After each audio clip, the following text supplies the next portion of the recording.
கழகத்தினுடைய நிறுவனர் ராஜ் பாண்டியன் அவர்களே, தலைவர் ஞானராஜ் அவர்களே மற்றும் சார்ந்தவர்களே, உங்கள் அனைவருக்கும் இனிய மாலை வணக்கத்தை தெரிவித்துள்ளோம். நம்ம தமிழக பூமியானது ஆன்மீக பூமியே என்றுதான் அழைக்கப்படுகிறது. அது மதவாத பூமியாக இன்றைக்கு அடையாளப்படுத்தப்பட்டது. தமிழக சமத்துவ கழகம் ஆன்மீகமும் அரசியலும் என்ற தத்துவ கோட்பாட்டோடு இன்றைக்கு ஆரம்பிக்கப்பட்டது. இதுதான் இன்றைய காலகட்டத்தில் நமக்கு முக்கியமாக தேவையும் கூட. இதற்கு முன்பு இருந்த இருக்கக்கூடிய கட்சிகள் சமய சார்பற்ற கட்சிகள் அப்படின்னு சொல்லிக்கொண்டு நமக்கு இருந்த ஆன்மீக அந்த தத்துவ கோட்பாட்டை எல்லாம் அழிச்சாங்க. ஆன்மீகம் என்பது வேறு, மதம் என்பது வேறு. நமக்கு இந்த ஆன்மீகத்துக்கும் மதத்துக்கும் உள்ள வித்தியாசம் தெரியல. நிறைய கட்சிகள் இருந்து தவறான நம்மளுடைய கலாச்சாரத்தை கெடுத்துட்டாங்க, நம்மளுடைய பழக்க வழக்கத்தை கெடுத்தாங்க, உணவு முறையை மாற்றிட்டாங்க. அதெல்லாம் மீட்டெடுக்க வேண்டிய ஒரு கட்டாயத்தினாலதான் இன்னைக்கு தமிழக சமத்துவ கழகம் உருவெடுத்திருக்கு. இது காலத்தினுடைய கட்டாயம். எத்தனையோ கட்சிகள் வந்திருக்கலாம், இன்னமும் வரலாம். நம்மளுடைய வாழ்க்கை முறையையும் பண்பாட்டையும் காக்கணும் அப்படின்னா இப்படி ஒரு கட்சி கட்டாயமா நமக்கு தேவைப்படும். அதற்கு இந்த மாதிரியான ஒரு சிந்தனையை முன்னெடுத்ததுக்காக திரு ராஜ் பாண்டியன் அவர்களுக்கு மிகப்பெரிய நன்றி கடன்பட்டிருக்கோம். இது இன்னைக்கு நம்ம ஒரு 4 பேர் உட்கார்ந்து பேசுறதாக இருக்கட்டும், வருங்காலங்களில் இது மிகப்பெரிய ஒரு மாற்றத்தை ஏற்படுத்தும். இதனுடைய விளைவு எதுவாக இருக்குன்னா, இன்னைக்கு நம்முடைய மருத்துவ முறை இது ரொம்ப கேவலமா இருக்கு. ஏகப்பட்ட வியாதிகள் வருது. இன்னைக்கு மருத்துவமனை எல்லாம் தனக்கு தேவையான கஸ்டமர்களை உருவாக்கி இருக்காங்க, வாடிக்கையாளர்களை உருவாக்கி இருக்காங்க. அதுக்கெல்லாம் காரணம் நம்மளுடைய சித்த வைத்தியம், நம்ம மருத்துவ முறைகளை மறக்கடிச்சதுனால தான். எல்லாரும் நீங்க வந்து வாடிக்கையாளர் தானே உருவாக்கி இருக்காங்க. போன உடனே பிரஷர், சுகர், ஒரு மாசம் மாத்திரை போடுறதுக்கான நோட்டு புத்தகங்களை கொடுத்துறாங்க. இது எவ்வளவு பெரிய கொடுமை. இது இந்த நீரிழிவு நோய்ங்கிறது அதை பத்தின இதெல்லாம் நீங்க கொஞ்சம் தெரிஞ்சுக்கிட்டீங்கன்னா, அதை கொஞ்சம் ஓப்பனா சொல்லணும் அப்படின்னா, இன்னைக்கு நடக்கக்கூடியது மருத்துவ தீவிரவாதம் தான். இது மனித தீவிரவாதத்தை விட மருத்துவ தீவிரவாதம் தான் அதிகமா இருக்கு. இதெல்லாம் நம்ம காரணம் நம்ம பண்பாட்டை மறக்கடிச்சிட்டாங்க. கடவுள் நம்பிக்கை இல்லை, மனுச்சாட்சி எடுத்துட்டாங்க, அந்த பயம் மறந்து போச்சு. மனுச்சாட்சிக்கு விரோதமாக செயல்பட ஆரம்பிச்சிட்டாங்க. நம்மளுடைய மருத்துவ முறைகள் எங்க போச்சு? நம்ம நாட்டில் உள்ள ஞானிகளுக்கு கொடுக்கப்பட்ட அந்த யோக மார்க்கம், சித்த மார்க்கம், படிப்பு முறைகள் இல்லை, கல்வி முறைகள் இல்லை, எல்லாத்தையுமே சீர்குலைச்சிட்டாங்க. இப்ப இருக்கக்கூடிய அரசியல்வாதிகள் எல்லாம் சுயநலத்தோட அவங்களும் அழிஞ்சு இருக்கக்கூடிய சமுதாயத்தை கட்டி சீரழிச்சிட்டாங்க. இது யாரை குறை சொல்றது? நம்மளை தான் நம்ம சொல்லிக்கணும். நமக்கு தெளிவான ஒரு சிந்தனை இல்லை, நமக்கு இருக்கக்கூடிய அருமையான பழக்க வழக்கத்தை எல்லாத்தையும் விட்டுட்டோம். அதெல்லாம் கொஞ்சம் சிந்திச்சு பார்க்கணும். எல்லாத்தையுடைய கட்டாயம் தான் இன்னைக்கு தமிழர் சமத்துவ கழகம் உருவாக்குடைய நோக்கம்.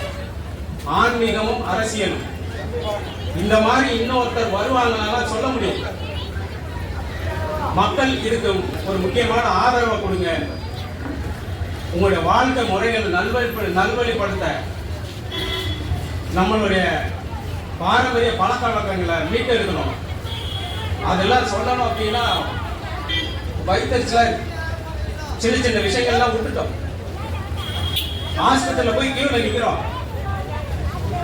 அவங்க சொன்னதான் வேற வாக்கா எடுக்கிறோம். நம்மளோட தலைமுறைகள் போச்சு.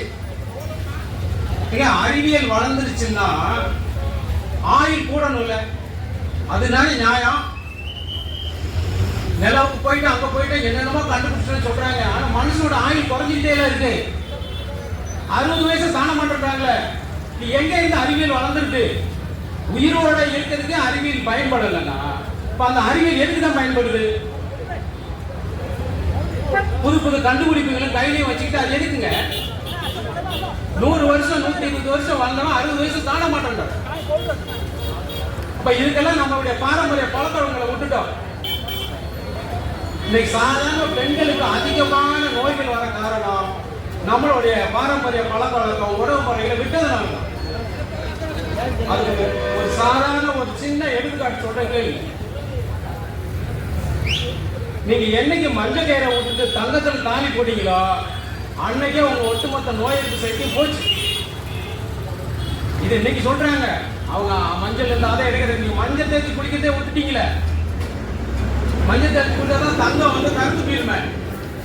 மஞ்சள் கயிறு அதுக்கு தாங்க நம்ம ஆளுங்க கொடுத்தாங்க. உங்க நோய் எதிர்ப்பு சக்தி கூடும், மஞ்சள் தேய்ச்சி குளிப்பீங்க. உங்க நோய் எதிர்ப்பு இன்னைக்கு எல்லாத்துக்கும் ஜெஸ்ட் கேன்சர் வந்துருச்சு. மார்பக புற்றுநோயே என்னன்னு தெரியாது 10 வருஷத்துக்கு முன்னாடி.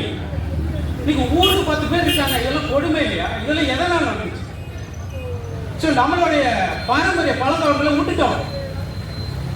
உலகத்துக்கே வழிகாட்டுறவங்க நம்மளுடைய ஞானிகள்.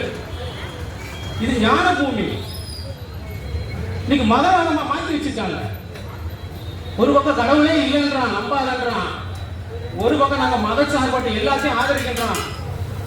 எல்லாத்தையும் ஏமாத்துறாங்க. என்னைக்கு கடவுள் மேல இருக்கிற அந்த பயம் போச்சோ அன்னைக்கு தப்பு பண்ண ஆரம்பிச்சிட்டான். தோழர் சொன்ன மாதிரி லஞ்சம்லாம் வாங்கிட்டு யாரும் நல்லா இருந்ததால யாருக்கும் இல்லைங்க.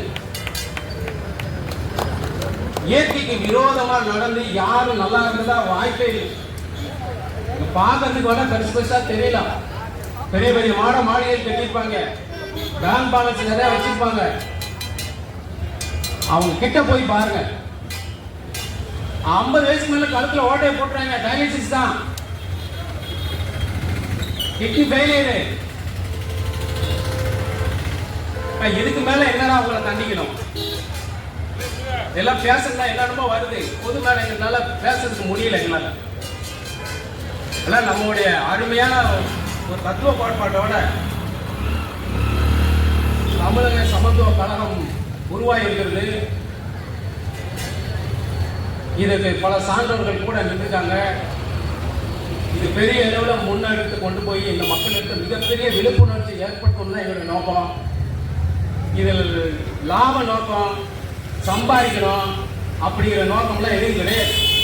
இன்னைக்கு சீரழிஞ்சு போயிட்டு இருக்கிற இந்த சமுதாய மக்களை பார்த்து மனசு கேட்க முடியாம தான் இப்படி ஒரு தத்துவ கோட்பாட்டை கொண்டு வந்து நம்மளுடைய வாழ்நாள் பலதான்,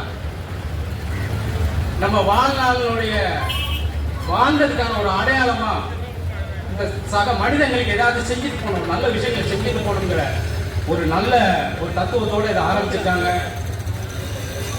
மீண்டும் அந்த நம்ம தலைவர் அவர்களுக்கும் நிறுவன தலைவர்களுக்கும் நன்றி கூறி இந்த சிறிய உரையை முடித்துக் கொள்கிறேன்.